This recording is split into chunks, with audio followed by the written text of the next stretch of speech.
From emergency motorbike deliveries through London Marathon traffic to secret hand signals that ended conversations, Queen Elizabeth II's gloves were far more than fashion accessories. They were tools of royal protocol, hygiene shields, and even diplomatic instruments spanning over 75 years of reign.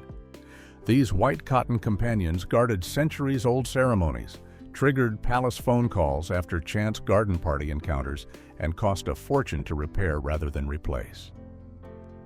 Here are 15 weird facts you didn't know about Queen Elizabeth II's gloves. Fact 1. Only one glove for coronations. When British monarchs are crowned, they don't wear a matching pair of gloves like you might expect. Instead, they wear just a single white glove on their right hand, and this unusual tradition has been part of coronation ceremonies since 1377. The glove isn't just a fashion choice or a random piece of ceremonial dress. It carries deep symbolic meaning that connects the monarch to the kingdom in a way that's meant to last their entire reign. The coronation glove is presented to the monarch at a specific moment during the ceremony, right after they receive the sovereign's ring. This timing is deliberate and meaningful. Just like a wedding ring symbolizes the union between two people, the sovereign's ring represents a marriage-like bond between the monarch and their kingdom. The glove is placed on the right hand after the ring, and it's meant to emphasize this sacred commitment. By wearing only one glove, the monarch's bare left hand remains free, which some historians believe represents their direct connection to God and their subjects without any barrier. The tradition of the single coronation glove has survived for more than 600 years, passing from monarch to monarch through wars, revolutions, and dramatic changes in how Britain is governed. Queen Elizabeth II followed this ancient custom at her coronation in 1953, wearing just one white glove on her right hand as her ancestors had done for centuries before her. The glove she wore was made of white leather and was specially crafted for the occasion, continuing a tradition that connects modern royalty to medieval kings and queens who wore the same symbolic garment at the moment they pledged themselves to their kingdom. Fact 2. The Duke who lost his right over a limited company. For hundreds of years, one of England's most unusual hereditary privileges belonged to the Duke of Newcastle's family. They held the exclusive right to present the coronation glove to the monarch during the crowning ceremony. This wasn't just an honor, it was an actual duty that had been passed down through generations of the same aristocratic family, connecting them directly to one of the most sacred moments in British royal history. But in 1953, just before Queen Elizabeth II's coronation, this ancient right disappeared in the most unexpected way, all because of a business decision. The Duke of Newcastle at the time had made what seemed like a practical financial choice. He transferred his estates and properties into a limited company, which was a common way for wealthy landowners to manage their assets and reduce tax burdens.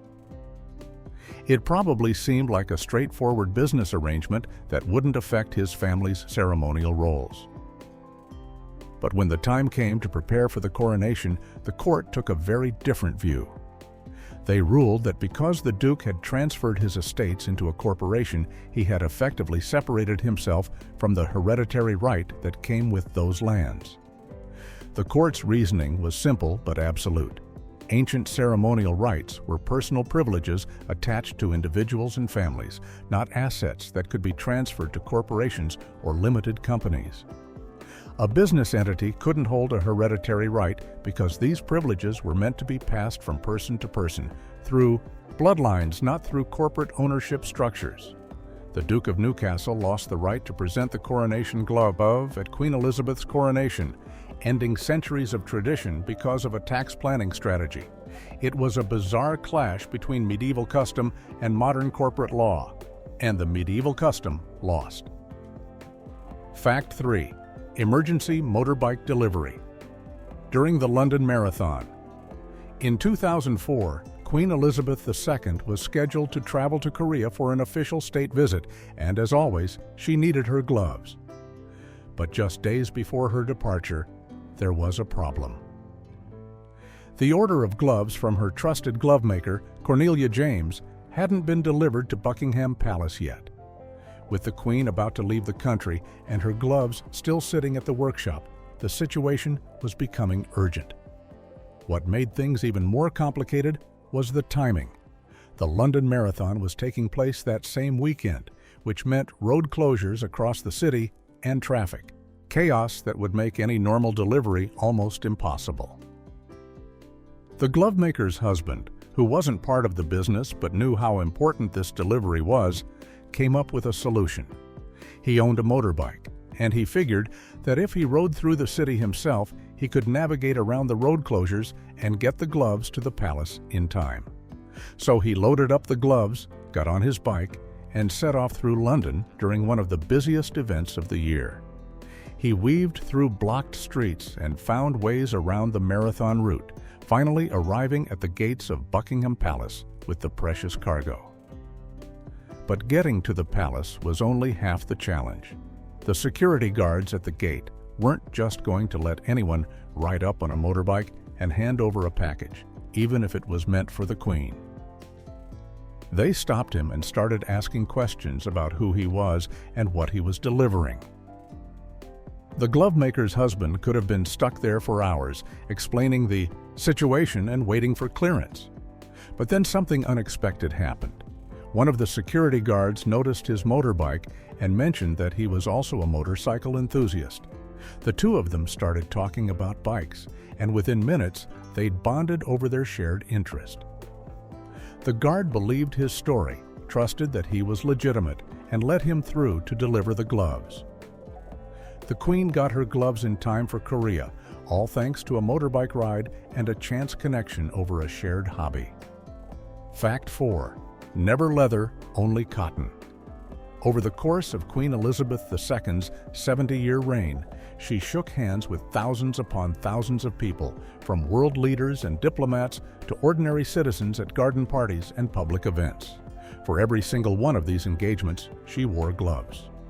But despite having access to the finest leather gloves money could buy, gloves made from the softest kid leather or the most luxurious materials, the Queen made an unusual choice. She never wore leather gloves for public engagements. Instead, she exclusively preferred cotton.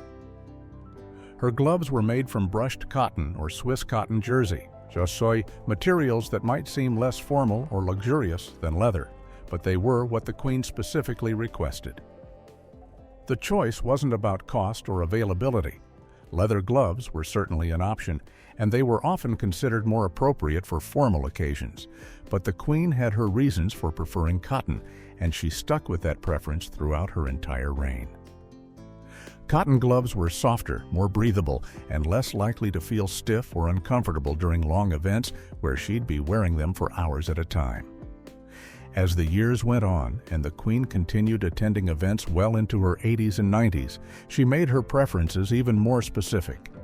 She asked her glovemaker to source an even lighter fabric for warm weather occasions. Cotton was comfortable, but when standing outside in the summer heat at garden parties or during foreign visits to warmer countries, even cotton could feel heavy. So her glovemaker found an even lighter weight Swiss cotton jersey that would keep her hands covered but wouldn't add to her discomfort. It was a small detail, but it shows how the Queen thought carefully about every practical aspect of her public appearances, even down to the weight and feel of the fabric on her hands. For 70 years, cotton was her choice, and leather never made the cut. Fact 5. 70 meters of Swiss fabric for the Queen. When Queen Elizabeth II decided she wanted even lighter gloves for warm weather events, her longtime glovemaker faced an interesting challenge. The Queen had always worn cotton gloves, but now she was asking for something even more lightweight and breathable. The glovemaker knew exactly what would work: a special Swiss cotton jersey fabric that was thinner and softer than the brushed cotton the Queen had been wearing for years. The problem was that this particular fabric had to be ordered from Switzerland, and it wasn't the kind of thing you could just buy in small quantities. So the glovemaker placed an order for 70 meters of Swiss cotton jersey to be shipped from Switzerland to her workshop in England. 70 meters is a massive amount of fabric for something as small as gloves. To put that in perspective, a single pair of gloves uses only a tiny fraction of a meter of material. 70 meters could make hundreds of pairs of gloves, far more than the Queen would need even over the course of several years. But the glove maker couldn't order just enough for a few pairs. The Swiss supplier had minimum order requirements, and if she wanted this specific high-quality fabric, she had to buy it in bulk. When the glove maker talked about placing that order, she said something that perfectly captured the absurdity of the situation. She remarked, "That's a lot of gloves, but it's the Queen." It was a simple statement, but it said everything about the unique demands of working for the royal family. Normal customers wouldn't need 70 meters of Swiss fabric for gloves. Most people wouldn't even need 7 meters. But when you're making gloves for someone who wears them every single day for public engagements and who has very specific preferences about weight and texture, you don't take any chances. You order the 70 meters, you pay for the shipping from Switzerland, and you make sure the Queen has exactly what she wants. Because it's the Queen, and that's just how it works. Fact 6. Spare gloves always in her handbag. Queen Elizabeth II's handbag was legendary for many reasons. Royal watchers and body language experts spent decades trying to decode the signals she sent by moving her handbag from one arm to another or placing it on a table. But inside that famous handbag, among whatever else the Queen carried with her, there were always spare gloves. Not just one extra pair, but 2 or 3 backup pairs at all times. This wasn't an occasional precaution or something she only did for particularly important events. It was standard royal protocol that her longtime glove maker confirmed was followed consistently throughout her reign. The reason for carrying multiple spare pairs was entirely practical. During public engagements, the Queen shook hundreds of hands, touched railings, held flowers that people handed to her, and interacted with all sorts of objects and surfaces. Even though her gloves were made to be durable and washable, they could easily become soiled during an event. A smudge of dirt, a stain from flowers, or just the accumulation of handling things could make a pair of gloves look less than pristine. For someone whose appearance was scrutinized in every photograph and who represented the monarchy at every public outing, wearing visibly dirty gloves wasn't acceptable. So the Queen came prepared. If her gloves became soiled during an event, she could discreetly retrieve a fresh pair from her handbag and change them without causing any disruption or drawing attention to the situation. The spare gloves meant she could maintain her impeccable appearance from the beginning of an engagement to the end, no matter what happened. It was a small detail, but it was part of the meticulous planning that went into every aspect of the Queen's public life. Those 2 or 3 spare pairs sitting in her handbag weren't just accessories. They were insurance against the unpredictable nature of public events, making sure that no matter how many hands she shook or how many flowers she accepted, she would always look exactly as a Queen should look. Fact 7. She repaired rather than replaced. 140-pound gloves. Queen Elizabeth II had access to unlimited resources. If she wanted new gloves every single day, she could have had them. If she wanted to wear a pair once and never touch them again, no one would have questioned it. But that's not what she did. Instead, when her gloves became worn from use, she sent them back to her glove maker to be washed and repaired, rather than simply ordering new pairs. This wasn't because she couldn't afford replacements. Each pair of her custom-made gloves cost around 140 pounds, which was expensive, but certainly not a financial burden for the royal family. She chose to repair rather than replace, and her glove maker believed this choice said something important about how the Queen wanted to be perceived. The glove maker saw the Queen's habit of repairing gloves as a deliberate demonstration of frugality. The royal family was often criticized for their spending and their lavish lifestyle, and they were aware of how their choices looked to the public. By sending gloves back for repairs instead of constantly ordering new ones, the Queen was showing that she didn't waste things or treat expensive items as disposable. It was a small gesture, but it fit into a larger pattern of the Queen being careful about appearances and avoiding any behavior that could be seen as wasteful or extravagant. She wanted to appear economical, and repairing 140-pound gloves instead of replacing them was one way to demonstrate that value. The repairs themselves weren't complicated. The gloves would be carefully washed to remove any stains or dirt, and then any worn seams or damaged areas would be stitched up by hand. After the repairs, the gloves would be returned to the Queen, and she'd continue wearing them for more public engagements. Some of the pairs she sent back for repair had been worn dozens of times over the course of years. She had favorites that she kept coming back to, and she saw no reason to replace them just because they needed a bit of maintenance. For someone who could have had anything she wanted, the Queen's choice to repair and reuse was a quiet statement about not taking things for granted. Fact 8. Owned over 40 pairs throughout her life. During her 70-year reign, Queen Elizabeth II accumulated more than 40 pairs of gloves from her trusted glovemaker, Cornelia James. 40 pairs might sound like a lot, but when you consider how often she wore gloves and how long her reign lasted, it's actually a relatively modest collection. She could have easily owned hundreds of pairs, cycling through new gloves constantly and treating them as disposable accessories. But the Queen didn't approach her gloves that way. Instead, she built up a collection slowly over decades, and she didn't always reach for the newest pair when getting dressed for an engagement. The Queen had clear favorites among her collection. There were certain pairs she returned to again and again, even when newer gloves were available in her wardrobe. She preferred wearing older pairs that she was comfortable with rather than always choosing the latest additions to her collection. This habit showed something interesting about her personality and how she approached her public role. Despite being surrounded by luxury and having access to whatever she wanted, she wasn't someone who chased after novelty or felt the need to always have the newest version of everything. She found what worked, and she stuck with it. Her glovemaker noticed this pattern and understood that the Queen wasn't interested in constantly expanding her collection just for the sake of having more options. When she ordered new gloves, it was because she needed them to replace pairs that were truly beyond repair or because she needed a specific color or style for a particular event. The rest of the time, she was perfectly content wearing gloves she'd owned for years. Those 40 pairs represented decades of public service, thousands of handshakes, and countless official engagements.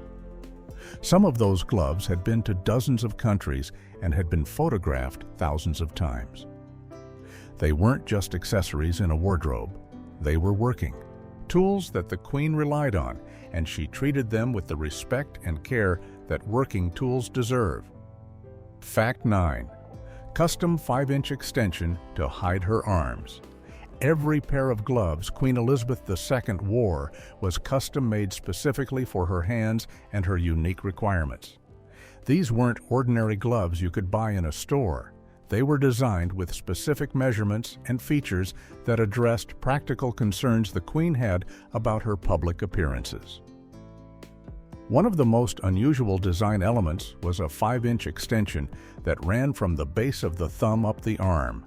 This extension served a very particular purpose that had everything to do with how the Queen wanted to look when she was shaking hands and interacting with people during public engagements.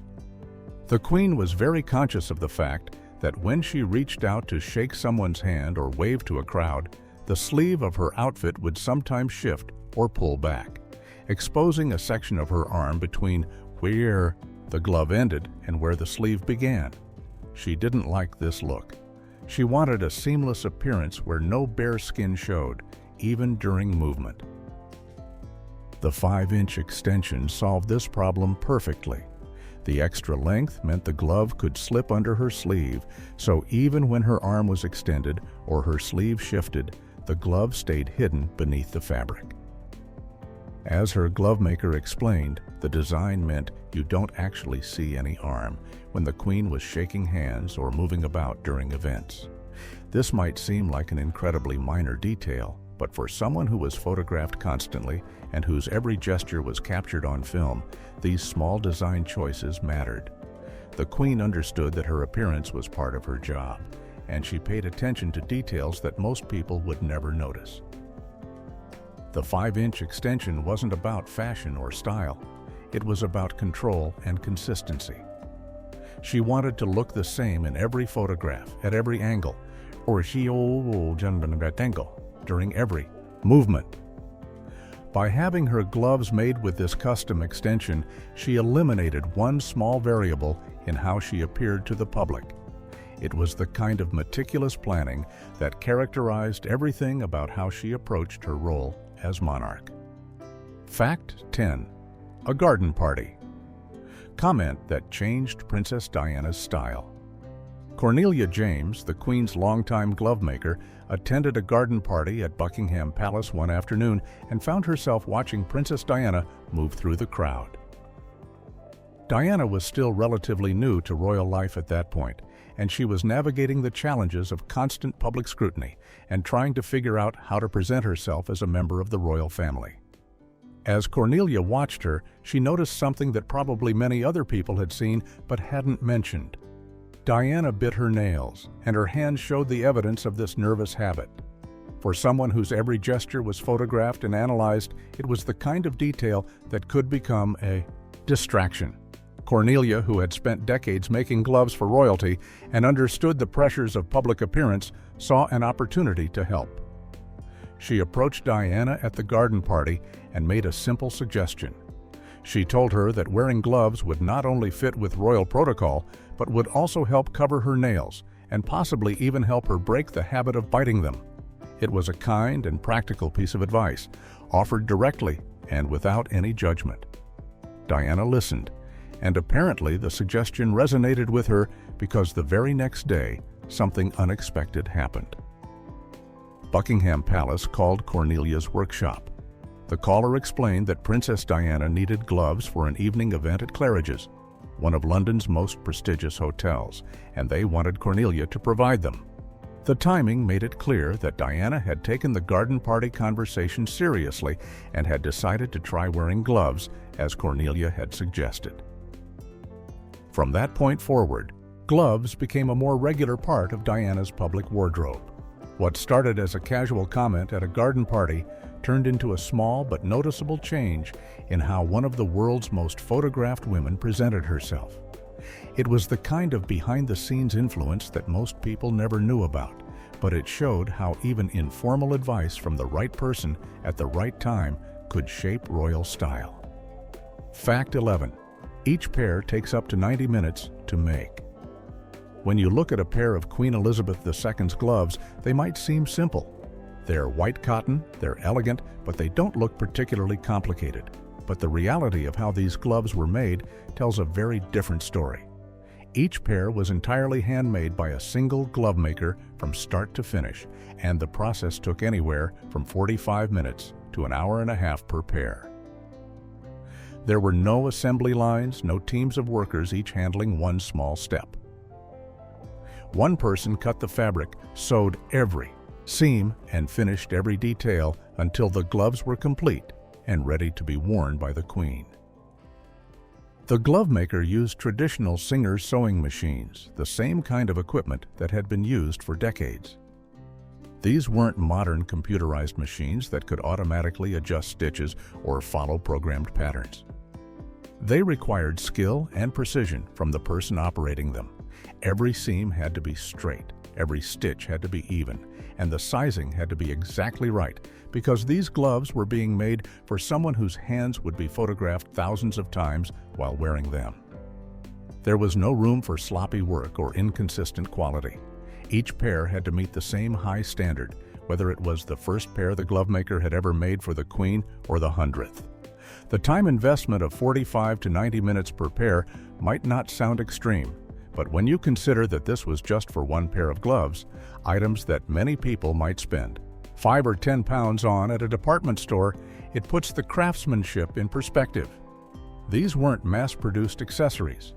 They were bespoke items made with the kind of attention to detail that's increasingly rare in modern manufacturing. The glove maker couldn't rush the process or cut corners to save time. The Queen expected a certain level of quality, and delivering that quality meant spending the time necessary to do the job right. Every pair that left the workshop represented more than an hour of focused, skilled handwork. Fact 12. Made by a Nazi refugee, Shui since 1947.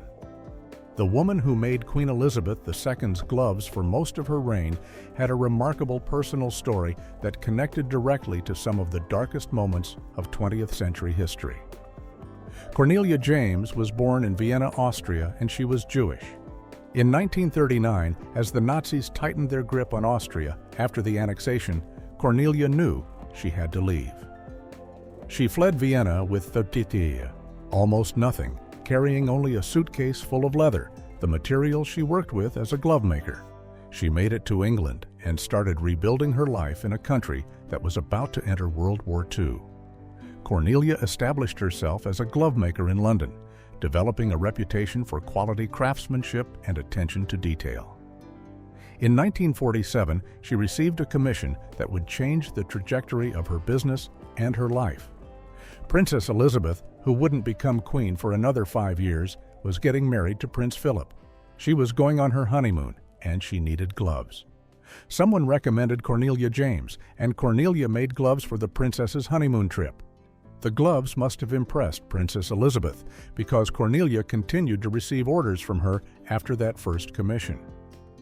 When Princess Elizabeth became Queen Elizabeth II in 1952, Cornelia continued making gloves for her. In 1979, the Queen granted Cornelia James the royal warrant, the official recognition that she was a supplier to the royal household. Cornelia held that warrant and continued making gloves for the Queen all the way until the Queen's death in 2022. It was an extraordinary arc from fleeing Nazi persecution with nothing but a suitcase of leather to becoming the official glove maker to the British monarch and holding that position for more than 4 decades. Cornelia's story was one of survival, skill, and the kind of craftsmanship that earned the trust and loyalty of the longest reigning monarch in British history. Fact 13. 2 coronation gloves made just in case.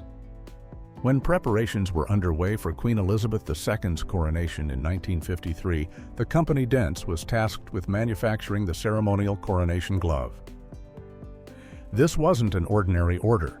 The coronation glove is a crucial part of the ceremony, loaded with symbolic meaning and worn at a specific moment when the monarch receives the sovereign's ring. There could be no mistakes, no flaws, and absolutely no possibility of the glove being unavailable or unusable when the moment came. So Dents made a decision that showed just how seriously they took this responsibility. They manufactured 2 identical coronation gloves instead of just 1. The reasoning was simple but essential. If something happened to the first glove, if it was damaged or lost or turned out to have some defect that wasn't noticed until the last minute, there needed to be a backup. The coronation was one of the most important ceremonies in British history, watched by millions of people, and planned down to the smallest detail. There was no room for improvisation or substitutions if something went wrong with the glove. By making 2 identical gloves, Dents gave themselves and the royal household insurance against disaster. It was the kind of precaution that might seem excessive, but when the stakes are that high, excessive caution is actually the only reasonable approach. The spare glove did get used, but not in the way you might expect. Queen Elizabeth used the second glove to check the sizing and fit before the actual coronation. She could try it on, make sure it felt right, and confirm that it would work properly during the ceremony without risking any damage to the glove she would actually wear. After the coronation, the spare glove didn't just disappear or get thrown away. Dents kept it, and they still display it in their museum today. It's a piece of history that most people never knew existed, a backup glove that played a small but important role in one of the most significant days in modern British history. Fact 14. Queen Elizabeth I performed a glove show. Over 100 times, more than 400 years before Queen Elizabeth II wore gloves at every public appearance, another Queen Elizabeth made gloves a central part of her public image in a very different way. In 1566, Queen Elizabeth I attended a ceremony at Oxford University, and she decided to put on something of a performance for the assembled crowd. Elizabeth I was famous for her long, elegant fingers, and she knew it. She wore elaborate, bejeweled gloves that drew attention to her hands, and at this Oxford ceremony, she made sure everyone in attendance got a very good look at them. Over the course of the event, Queen Elizabeth I removed and then replaced her gloves more than 100 times. This wasn't absent-minded fidgeting or nervousness. It was a deliberate, theatrical display designed to show off her graceful hand movements and her beautiful fingers to everyone watching. Each time she took the gloves off and put them back on, she did it slowly and deliberately, making sure the gesture was noticed. The attendees at the ceremony understood exactly what was happening. The Queen was performing for them, and her gloves were the props in a carefully choreographed show of royal elegance and beauty. This kind of behavior might seem incredibly vain or strange by modern standards, but in the context of 16th century royal life, it made perfect sense. Monarchs were expected to present themselves as physically superior beings, almost godlike in their perfection. Queen Elizabeth I cultivated every aspect of her appearance and used it as a tool of power and influence. Her long fingers were considered a mark of beauty and refinement, and by drawing attention to them through this elaborate glove routine, she was reinforcing her image as a queen who embodied all the physical and aesthetic ideals of her time. The gloves weren't just accessories, they were part of the performance of being a monarch, and Elizabeth I understood how to use them to maximum effect. Fact 15. King Charles III wore his grandfather's 1937 glove. When King Charles III was crowned in May of 2023, there was an expectation that new ceremonial items would be created for his coronation, just as they had been for previous monarchs. Coronations typically involve crafting new regalia and ceremonial objects specifically for the incoming monarch. But Charles made a surprising choice when it came to the coronation glove. Instead of commissioning a new glove to be made for his ceremony, he decided to reuse the coronation glove that had been made for his grandfather, King George VI, back in 1937. The glove was 86 years old when Charles wore it, but it was still in good condition and perfectly functional. By choosing to wear his grandfather's glove instead of having a new one made, Charles was making a deliberate statement about his values and his approach to the monarchy. He cited sustainability and efficiency as his reasons for reusing the glove. In an era when there's increasing focus on reducing waste and being more environmentally conscious, the decision to use an existing ceremonial item rather than creating something new resonated with those concerns. It also saved money and resources that would have gone into commissioning a new glove. The choice was also deeply personal. The glove connected Charles directly to his grandfather, a king who had never expected to take the throne, but who had led Britain through World War II with dignity and determination. By wearing George VI's coronation glove, Charles was honoring that legacy and creating a tangible link between his reign and his grandfather's. It was a break from tradition, but it was a break that made sense for a modern monarchy trying to balance respect for history with practical concerns about sustainability and cost.